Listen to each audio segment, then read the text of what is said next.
안녕하십니까. 대전 돈산동 Q&A 공부방 동아쌤입니다. 학부모를 위해서 이 동영상을 녹화를 하는데요. 학부모든 또 학생이든 전체적인 이제 유치원부터 재수생까지 그 어떤 심리적인 흐름들이나 어떤 어려움들을 반복하고 있는지 전체를 일단 학년 나이가 학년이라고 하는데 학년별 그 흐름에 대해서 이제 설명을 드리도록 하겠습니다. 보시면요, 제일 처음에 뭐부터 볼까요? 이제 엄마하고 학생의 사이부터 보면은요, 유치원을 다닐 때는 이제 부모는 한 그릇 떼고 학교 들어가야지 뭐 많이 하는 사람도 있지만, 그리고 이제 학생은 엄마 하면서 엄마만 찾습니다. 그렇죠? 자, 한 그릇 해야지, 아니면 이것까지 해야지, 아니면 뭐도 해야지 라는 게 이제 아이 상태에 따라 다른데요. 아이 상황이나 뭐 이런 거에 따라 다를 수 있는데, 어쨌든 엄마 그래서 엄마가 시키는 대로 준비를 하게 됩니다. 그렇게 해서 초등학교 1학년에 들어가면 엄마가 바라는 것은 이제 학교에 잘 적응하기를 바랍니다. 그러니까 학교에 잘 적응한다는 것은 그 선생님에 갈렸죠. 그러니까 쌤 하면서 엄마에서 주도권이 쌤으로 넘어가는데, 더 많은 시간이 쌤과 지내지만, 그죠? 엄마가 영향도가 더 크죠. 자, 그렇게 되면서 1학년이 잘 적응이 되면, 이제 초등학교 2학년이 되면, 급격히 엄마가 이제 시험에 신경을 씁니다. 그래서 올백 맞았나? 올백 맞아야지. 라는 은근한, 바람을 드러내니까, 아이가 시험에 대해서, 시험이 되게 중요하구나. 라는 생각을 하게 돼서, 엄마도 쌤도 아닌 시험이 더 중요한 것으로 이동합니다. 자, 이렇게 올백 맞았니? 하는데 이 상황에 따라서 이렇게 시험을 보게 되니까 이제 평상시에도 이제 조금씩 공부를 해야겠구나 라는 생각을 하지만, 엄마는 이렇게 공부도 하면서 책도 읽어야지 라고 하면서 책을 이제 많이 빌려다 줍니다. 그래서 학생은 이때부터 이제 시험과 공부, 그러니까 공부와 시험, 공부와 책 사이에서 이제 왔다 갔다 하죠. 학생이. 책도 읽어야 되고, 공부도 중요하고, 공부가 중요한 게 아니라 시험 점수가 중요하고, 라는 걸 또 생각을 하는데, 이제 저학년 적응이 끝나게 되면요, 그러면 이제 4학년이나 5학년, 좀 일찍 시작하는 학생도 있지만, 근데, 운동을 하고 싶어 합니다. 힘이 세지고 싶어 하고, 이렇게. 그러면 이제 엄마도 운동하자, 미술학원 가자, 음악학원 가자, 아니면 뭐도 하자 하고 이제 다양한 예체능 활동을 많이 하기 시작하죠. 그렇게 하게 되면 이제 운동을 하거나 이렇게 되는 상황에서 시험도 공부도 중요하지만 학교 생활의 핵심은 친구라는 걸 이제 아이들이 이제 알게 되죠. 그래서 친구를 학교에서 사귀고 친구 관계에 영향을 많이 받기 시작하는데, 그런데 이제 5학년 때 되면 빠른 아이들은 이제 선행 학습을 시작하자라는 생각을 하기 시작하죠. 그래서 부모는 선행을 시키고 싶은데 아이는 친구랑 놀고 싶고 운동도 하고 싶고, 그래서 운동, 친구, 그 다음에 학교 공부, 그 다음에 선행 공부, 이런 것들이 이제 뭉쳐서 시작되기 시작합니다. 제 선행을 시작하는데 선행을 시작을 해서 성공적으로 잘 정착되기도 하지만, 아이들 이제 뭐 심리 상태에서 6학년이 되면서 내 장래가 뭐지? 이렇게 많이 정보를 제공하면 그렇게 됐죠. 장래를 위해서 장래를 생각해 보기도 하고, 이제 중학교에 가는구나 라는 생각을 단순하게 갖기도 합니다. 그런 상황에서 뭐 중학교 들어가면 잘하겠지 하고는 막연한 기대를 갖습니다. 그렇지만 엄청나게 많이 다르죠. 초등학교, 중학교가. 그렇게 해서 이제 초등 때를 들어서 굉장히 잘했다고, 날렸다, 나 올백도 맞았는데 애가 점수가 왜 이렇지? 하고 얘기를 하고, 이제 여기서도 대비를 안 한 학생들은 이게 초등과 엄연히 다르구나 라는 걸 느끼는데, 왜 그러냐면 보통 이제 10배 정도의 분량, 학습 분량이 상승됐다고 보시면 되겠죠. 자, 그렇게 해서 처음부터 이제 조절을 못하게 되면 나는 못해 라는 생각을 갖게 되고, 부모들은 초등학교 때 기억이 어느 정도 있으니까 머리는 좋은데 공부하는 방법은 모른다고 얘기하십니다. 항상. 자, 그렇게 돼서 중3이 들어가면 뭐라고요? 이제 고등도 대비해야 돼? 하고 이제 벌써부터 예비 고등인데 고등에 대한 느낌을 갖기 시작합니다. 그 다음에 본인은 나는 머리는 좋고 공부한 거 모른다고 하지만 어쨌든 나름 조금 하게 됐는데 점수가 왜 이러지? 라고 라는 생각을 갖게 됩니다. 그렇게 해서 고등 대비가 안 된 학생들은 또 이제 고등학교 올라가면 점수를 맞으면 내 인생은 이제 이 정도구나 라는 생각을 벌써 갖기 시작하죠. 왜 그러냐면 이 중등에서 고등 들어갈 때 또 10배의 분량이 항상 늘어나게 됩니다. 10배. 자, 그래서 부모들은 이제는 너 하루 종일, 이제 중등 때는 안 그랬는데 학원도 돌리고 그랬는데 하루 종일 학교에서 뭐 하냐, 학교에서 야자도 하는데 라고 얘기를 하고, 이제 고2쯤 되면 부모가 너는 이 점수로 어디를 가냐 라고 이제 마지막 점수를 위해서 노력하고 끝인데 이 정도지만 방법이 없을까 라고 막 생각을 합니다. 그러면서 방법을 꿈꾸면서 대박의 방법이 없나 하고 계속 고3 때까지 노리죠, 대박을. 그런데 이제 부모는 하루 종일 뭐 했니? 이 점수로 어디 가니? 이제 방법이 없죠. 학교에 가서 거의 다 모든 시간을 보내니까 다음에 고3 때는 네가 결정해라 이렇게 얘기를 하는 겁니다. 그 다음에 이제 이렇게 최선을 다해서 그나마 노력을 하신 부모님들은 억울해 하십니다. 내가 너한테 투자한 게 얼만데. 아기도 이 억울해 하는 걸 보니까, 내가 이렇게 사는 게 잘못됐었나 보다. 한 번만 더 하면 올라가지 않을까? 라고 상승하지 않을까? 라고 재수를 결정하기도 합니다. 근데 심리적인, 다 같은 건 아닌데요. 대학의 흐름이, 이런 흐름도로 진행되는 것들이 굉장히 많기 때문에 이 표를, 부모와 학생의 표를 이렇게 작성할 수 있었습니다. 자, 여기서 보시면, 이런 경우에 보시면, 학원에서는 어떻게 얘기를 하냐면, 유치원 때는 그러죠. 어디까지 준비하셨어요? 입학 준비는 다 하셨어요. 이렇게. 입학 준비 이게 필요하지 않나요? 라고. 자, 그 다음에 초등학교 1학년 때는 아이가 뭘 잘하느냐요? 한글도 몰라요? 그러면 이것까지 해야 돼요. 난감해합니다. 왜 그러냐면 학생들의 편차가, 이게 특징이 편차가 어마어마하게 많이 납니다. 입학을 똑같이 했어도. 이 편차가 많기 때문에 거의 공통 수업이 의미가 없는 경우가 많고요. 해봐야 놀이 중심으로 할 수밖에 없는 상황이 많이 발생하죠. 자, 다음에는 죄송합니다. 자, 여기에서는 초2 되면 시험을 보는데 너 공부는 하는 거니? 왜냐면 공부하는 방법을 모르니까요.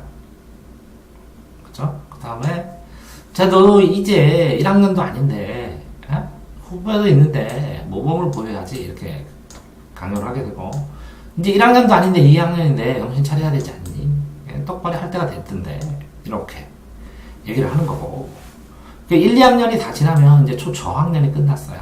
적응 기간이 끝났다는 거죠. 적응 기간이 끝나고 나면 이렇게 이제 초 3, 4학년 때는 그 얘기를 하죠.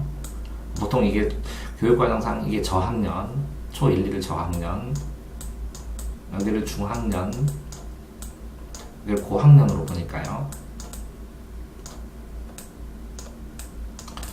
이때는 이제 3학년 때나 4학년 때 되면 교과서도 공부해야 되고, 숙제도 스스로 해야 되고, 총정리도 풀게 되고, 그 다음에 본인이 다양한 예체능 학원을 다니기 시작하죠. 많이.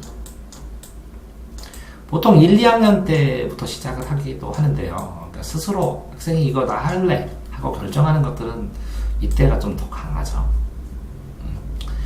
이때 스스로 결정 권한을 주는 학생은 이 고학년, 5, 6학년에 가서 스스로도 결정을 하기도 하고, 이때 이제 짜여진 대로 하는 학생들은 고학년도 짜여진 대로 하는 경우가 많습니다. 자, 그래서 이제 5학년에 가면 이제 고학년이 됐어. 그치? 고학년이 됐어. 사실적으로 5학년까지가 초등학교 고학년이 거의 마무리 되는 것 같고요. 초등학교 생활이. 6학년에 들어가게 되면 이제 서서히 동네에 따라 다르겠지만 이제 중학교 준비를 하기 시작합니다.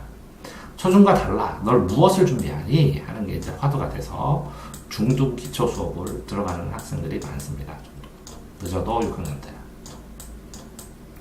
그냥 여기서 초등만 줄기차게 공부했던 학생들은 이 초등의 내용이 문제가 아니라 분량이 이게 10배로 확장되기 때문에 이 중등에 가서 이 분량을 늘리는 연습을 하지 않으면 무슨 얘기냐면 속도를 높이는 훈련을 하지 않으면 중등에 가서 이 속도, 분량을 쫓아가지를 못하죠. 그래서 중1에, 고1에 가면, 중1에 가면, 근데 니네는 초등이 아닌데? 그런데 보통은, 여름방학인 6월달, 6월, 여름방학이 6월달이 지나서야 이제 초등학교 때를 벗고 이제 중학생의 템포로 들어가기 시작합니다. 따라서, 6월달까지, 그쵸? 가장 중요하죠. 그래서 가장 중요한 게 언제냐면, 초등학교 6학년 때에 겨울방학하고, 초등학교 6학년 때 겨울방학하고, 요 겨울방학하고, 그 다음에 중학교 여름방학 때까지, 요 사이가 가장 공부에 있어서 변화도 많고, 영향도 많이 줄 수 있는 상황입니다. 그래서 이게 첫 번째로 가장 중요하겠죠. 자, 이렇게 되면서 초등에서 중앙등을 적응을 못한 학생들이 이게 급격한 변화에 있어서 뭐 지금 부모님들은 상상을 하지 못할 만큼 양이 많이 늘었습니다. 옛날보다. 그래서 이 중2병이라는 것이 오기 시작한 이유라고 생각합니다. 학교에서. 중2병을 벗어날 새도 없이 이제 내년에는 고등이니까 고등 예습을 또 하기 시작합니다. 고등 예습. 그래서 왜? 또 이렇게 이 고등 예습을 하지 않으면 똑같이 초등학교에서 중학교 올라올 때까지 똑같이 이렇게 10배의 학습이 늘어나기 때문에 그죠? 그래서 요거는 한 4월 달이면 이제 고등학교 태가 나기 시작합니다. 3월 달이면 1개월도 안 돼서 쏙 빠집니다. 자, 그런데 그러니까 결국은 아이들이 중학생 기간이라 누리는 것은 1학년 여름방학 때부터 그쵸? 2학년 겨울방학 때까지 1년 6개월 1년 6개월은 중학교 생활을 누리는데 이쪽은 초등 구간 그 다음에 중3 가면 거의 고등 예비 고등이 되기 시작하죠. 그래서 두 번째로 중요한 게 이 중3 겨울방학 때부터 첫 중간 고1 첫 중간고사 첫 중간고사 볼 때까지가 두 번째로 중요한 시기입니다. 공부에 있어서. 물론 유아기 때가 제일 중요하죠. 근데 그거는 부모와 아이의 문제고 그 학교나 사교육이나 다른 사람과의 관계에 있어서 영향도를 주기는 쉽지 않기 때문에 그 전체적인 부모와 학생과 학교와 사교육과 이런 것의 흐름에 따라서는 이제 첫 번째로 중요한 것이 이 부분이고 1번 두 번째 중요한 부분이 이렇게 겨울방학부터 중간고사까지입니다. 자, 그렇게 된 다음에는 이제 고등학생이야 라고 이제 지내기 시작하면 벌써 이제 1년 남았다 라고 하고 이제 고3 되기 전에 포기하지 마 라는 생각 그걸 하고 포기하지 마 하지만 이게 너구나 라는 생각을 가지고 이게 너다 하고 수능 점수를 맞게 되면 그 다음에 나는 하면 될까? 라는 의무를 가지면서 꾸준하게 확신을 못 가지고 재수를 계속하게 되죠. 자, 이런 흐름입니다. 이제 선생님들도 그렇고, 학부모, 학생들도 그렇고. 그러면 이제 이 두 상황에서의 가장 큰 차이점은 뭐냐? 라고 봤을 때, 학습에서의 두 개의 가장 큰 차이점은, 결정코 수학입니다, 수학. 자, 이제 논술 선생이고, 국어도 더 많이 가르치고, 수학은 뭐 질문 문답을 받는데요.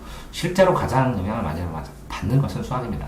일반적인 학생은 이렇게 전체 공부하는 거를 쫙 봤을 때요, 양어를. 자, 10. 유치원 때 조금 하고 초등도 똑같습니다. 근데 초2 때 조금 늘죠. 초3도 비슷하게 가다가 초4 때 늘고, 초5 때도 비슷하고, 초6 때 조금 더 합니다. 자, 이렇게 조금 더 하는데, 초6 때 해서 중학교 준비를 안 하는 애들은 이렇게 똑같습니다, 40%. 그런 다음에 뭐 조금 더 눕니다. 중3까지 지속적으로. 그러다가 이제 고1 때 가서 이 나머지 분량을 해야 되잖아요. 그저 이전까지 안 했던 분량을. 그러니까 200, 250, 300이 돼버리니까 거의 야간 제습 시간에 80%, 90% 80%? 80%를 수학만 풉니다. 그리고 수학을 3등급, 5등급, 4등급을 맞죠. 이렇게 80%를 온 시간을 투자를 해도 시간이 모자랍니다. 그러면 언제 했어야 되느냐? 언제 했어야 되냐? 보실까요? 유치, 초1 조금 더 했고요. 초2 조금 더 했고, 초3도 조금 더. 자, 점점 이렇게 편차가 벌어지죠. 두 개의 편차가 벌어지는데, 중학교 가서 놀랄 만큼, 자, 여기서는 이제 2배죠. 2배를 넘습니다. 이제 3배를 넘고, 3배를 넘습니다. 2배, 3배. 그러니까 중학교 3년 동안에 해야 될 수학의 양이 어마어마하게 많죠. 그거를 언제 연습했어요? 초6에 연습했습니다. 초5랑. 초5, 초6 때 연습한 양으로 수학을 폭발적으로 늘어나고, 정작 고등학교가에서는 200 아니라 140, 150. 실제적으로 이거보다 좀 더 할 테지만 다른 과목을 할 수 있는 충분한 여유가 생기는 것이고요. 그래도 안 됐을 때 재수할 때 폭발적으로 수학을 또 하기도 하죠. 자, 그러니까 결국에는 일반적인 학생하고 선행한 학생의 차이는 뭐냐면, 이제 수학을 중학교 때 집중적으로 해서 초등 5학년 때부터 집중적으로 중학교 때 해서 고등학교 때 해야 될 수학의 비중을 얼마나 줄여주고 얼마나 줄일 수 있느냐, 다른 공부를 할 수 있는 여유가 발생할 수 있느냐의 문제와 관련이 됩니다. 자, 그 다음에 또 보시면요. 자, 이렇게 보시면 유치원 때는 단어, 말을 떼야 되니까 단어 공부하고, 초등학교 1학년 때는 일기를 제일 힘들어하죠. 일기 써라 그러면 왜? 단어를 쓰니까. 글자 쓰는 손에 힘이 없으니까. 초2 때는 독서록 쓰라 그러면 독서록 어떻게 써야 되는지 몰라서 힘들어하고, 초3 때는 아마 숙제를 혼자 하기가 힘들어하고, 이제 초4 때는 일반적인 쓰기나 이런 거를 해야 되고, 이 분수를 넘어가는 초5 때부터 이제 수학이 걸리기 시작하고, 수학을 이때 못 잡으면 이제 터지기 시작하고, 초6 때는 중학교 거를 해야 되는데 이제 습관이 안 들어서 힘들어하고요. 중1 때는 이제 학원을 갈 것이 아니면 학원을 자습을 해야 되는데, 스스로 학습을 해야 되는데 자습을 못하고 학원을 돌아다 보니까 자습 시간이 문제가 발생하고요.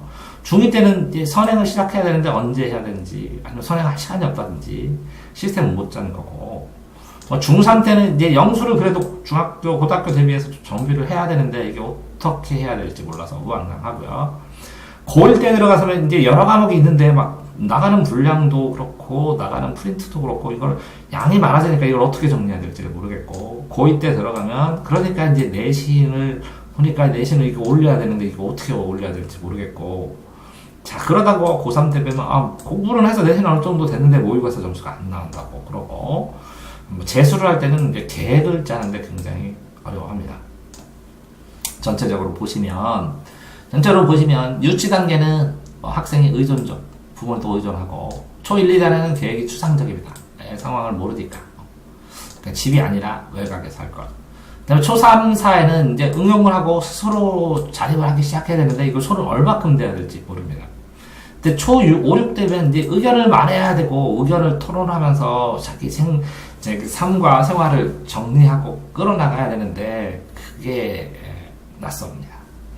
중1 때는 내 이걸 왜 해야 되는데 하는 의문을 갖기 시작하면, 중2 때 이제 스스로 인정하는 것들을 찾다 보니까 인정, 중2병이라는 현상처럼, 병이 아닙니다.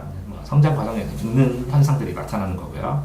그래서 중3 때에 인생을 좀 탐색하고 그래야 되는데도 불구하고 탐색할 걸 놓쳐버리니까 이제 불량에 허우적거리다 떠밀려서 결정을 해야 되고, 그냥 고3 때 내가 이런 정도구나 하고 수긍을 하게 되고, 똑같은 상황으로 계획이 없이 효과적으로 못하면 재수도 완복해서 문제점을 발생시키는 겁니다. 자, 이렇게 제가 한 페이지지만, 그렇죠? 한 페이지지만 이 상황에 대해서, 그렇죠? 해놔야겠네요. 이 전체적인 14개년의 흐름에 대해서 이렇게 설명을 드린 것은 이 흐름들이 일반적으로 거의 반복되고 다음에 이런 흐름들의 특성을 부모들이 알고 있어야 되는데, 모르는 상태에서, 아니면 생각해보지 않는 상태에서, 뭐 내 아이는 다를 거야 라고 생각을 하시는 것 같아서 이 얘기를 합니다. 근데 이 상황이 올 수밖에 없는, 이런 상황이 올 수밖에 없는 상황을 이해하셔야 됩니다. 왜 그러냐면, 보시죠. 자, 이때 유치원에서 그런 상황이 올 수밖에 없습니다. 학생은 이렇게 엄마가 시키는 대로 합니다. 그래서 엄마가 공부를 안 하면 엄마하고 부르니까 엄마가 주입되고 엄마가 해주고 엄마가 만든 상태로 학교를 가게 되니까 당연히 의존적으로 학생은 될 수밖에, 아이는 될 수밖에 없고요. 뭐 더 뛰어나거나 뭐 특별한 아이더라도 이럴 수밖에 없고요. 그 다음에 이렇게 이 학교에 처음에 들어가서 이 쌤과의 관계나 쌤에 대한 생각, 아니면 학생이 이 어린 학생한테 원하는 것에 대한 부모의 입장을 명확하게 하지 않으면, 나는 너가 책을 읽었으면 좋겠다, 초육까지.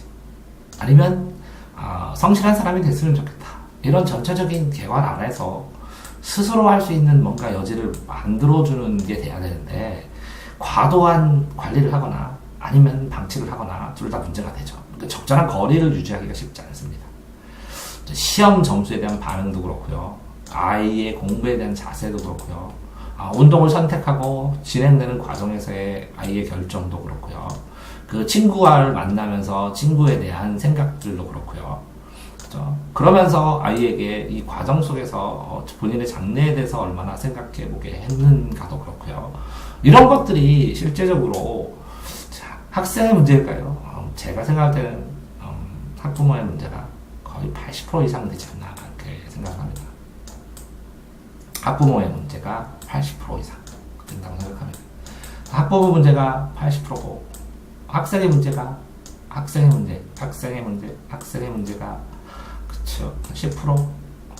10%는 주변 환경이나 선생님이나 이런 문제. 자, 학부모가 어떤 아이들, 그러면 학부모가 얼마나 영향을 많이 주냐면요. 어떤 아이한테 학습법, 공부법, 뭐, 이렇게 해서 1년 내내 가르쳐서 애가 익숙해졌는데, 부모님이 뒤통수한테 땅 때리면서 그거 다 때려쳐! 그러면 진짜 때려칩니다. 이제 그만큼 영향이 크다는 거죠. 자, 그렇게 학부모의 영향이 큰 것이고, 그 다음에 두 번째, 그러니까 학부모가, 내 학부모 공부, 학부모가 되는 연습, 학부모가 되는 상황에 대해서, 학부모로서 전체 흐름에 대해서 이해하고 공부한 적이 있는가? 라는 문제가 되는 거고요. 두 번째는요, 이게 첫 번째고, 여기부터 시작해서요. 두 번째는 초등에서 중등 과정을 넘어가는 과정에서 얼마나 많은 교육 과정이나 분량이나 공부들이 변화하는지 충분히 이 6학년 때 예비 단계에서 성숙시키지 못하니까 결국은 습관을 만들지 못했으니까 발생하는 문제입니다. 자, 그래서 이 습관을 만들다 보면 벌써 이렇게 선행해서 지나간 것이 있죠. 그렇기 때문에 그거를 쫓아 따라가기가 쉽지 않은 겁니다. 이게 두 번째 문제입니다. 자, 그 다음에 제가 생각하는 세 번째 문제는 똑같습니다. 이렇게 중3에서 또 고1로 넘어갔을 때 이 넘어가는 과정에서 얼마나 많이 달라지는가를 생각을 못했다는 게 세 번째 문제입니다. 자, 그러니까 결국은 이 초등학교에서 넘어가는 중학교, 중학교에서 넘어가는 고등학교인 이 두 번의 문제가 결부된 중학교의 성적이 대입의 성적이라는 것입니다. 중학교의 성적이 애 전체의 공부의 성적이라는 것입니다. 따라서 중학교를 어떻게 지내느냐가 이 전체 그 입시나 공부나 이런 거의 성패를 좌우한다고 생각합니다. 그렇기 때문에 이 중학교에서 수학, 영어를 특정 과목이 아니라 특정 과목뿐만 아니라 특정 과목, 수학을 당연히 해야 되겠는데 수학하고 영어 외에 이 학생의 공부하는 습관이나 공부하는 태도나 공부하는 방향성이나 학부모의 생각이나 이런 것까지 플러스 알파까지 해서 어느 정도 공부를 스스로 해내갈 수 있는 학생으로 만들어주는 기간, 이 기간에 따라서 이 기간을 어떻게 보내느냐에 따라서 결정되는 것 같습니다. 자, 여기 보시면 그 다음에는 고3 때까지 내려갔을 때 짧죠 시간이 똑같은 시간을 보내죠. 이때는 전략 같습니다. 전략. 이 전략을 짜는데 가장 중요한 것은 이때 중학교 때 해놓은 이 특정 관리가 어떤지에 따라서 그 학생의 상태를 명확히 파악해야 되는 그런 문제점이 있죠. 이 사람의 상태를, 학생의 상태를 명확하게 파악해서 그 학생이 심정적으로 생각하시면 안 됩니다. 물리적으로 가능한 공부량이 있고, 물리적으로 가능한 공부량을 확장시켜서 채워야, 그래야 그 결론이 나오고, 그 학생이 도달할 지점을 명확하게 알 수 있습니다. 자, 기다려주면서, 인내하면서 학생의 잠재력이 폭발할 때까지 기다리는 경우도 있는데요. 그렇게 기다림을 하실 수 없다면, 일찍부터 전략적으로 계획을 짜고 해나가셔야죠. 자, 이때 그렇게 해서 전략적인 계획을 짜다 보면 이 정보나 이 전략이나 정보를 짜는 것도 어마어마하게 힘듭니다. 직접 해보시는 어머니들이 그래요. 스펙의 종이라고 그런 말씀 저는 문자 주시고 그러는데, 어쨌든 정보나 전략을 가지고 주위의 도움을 받아서 전략을 짜서 해나가고요. 해나간 다음에 이 아이에 따라, 재수도 아이에 따라 재수가 적당한 애가 있고, 왜 재수하면 올라갈 수 있는 애가 있고, 재수를 해도 변화가 별로 없는 학생이 있고, 재수 자체가 의미가 없는 학생도 있고 그렇습니다. 그러면 얘가 마음을 굳게 먹으면 재수를 잘할 수 있는 이런 확률상의 문제겠죠. 그런 시스템이나 환경을 만들어 주더라도 변화가 결코 쉬운 건 아닙니다. 자, 그렇기 때문에 이 상황에서 이 기다림과 정보의 문제, 이제 네 번째 문제고요. 하나 더 한다면 다섯 번째, 재수를 할 때 어떤 선택을 하느냐, 어떤 방향성을 갖느냐의 문제일 수도 있겠습니다. 자, 이렇게 해서 누구나 다 알 수 있는 내용이겠죠. 유치부터 재수생까지 14개년의 흐름 동안 어떻게 이렇게 똑같은 판에 박힌 흐름이나 판에 박힌 문제들이 많은 경우에 발생하는지 안타깝습니다. 그래서 이런 그 학부모들을 위해서 학습 방법, 아이들을 지도하는 방법, 학습 방법과 다르게 지도하는 방법, 아이들에 대해서 도움을 주는 방법, 그다음에 아이들과 적당한 거리를 두는 방법, 또 아이들을 위해서 어떤 전략을 세우는 방법들에 대해서 간간히 올려드리도록 하겠습니다. 대전 준산동 국화 우성 아파트에서 공부방 하고 있는 Q&A 공부방 동아쌤입니다. 고맙습니다.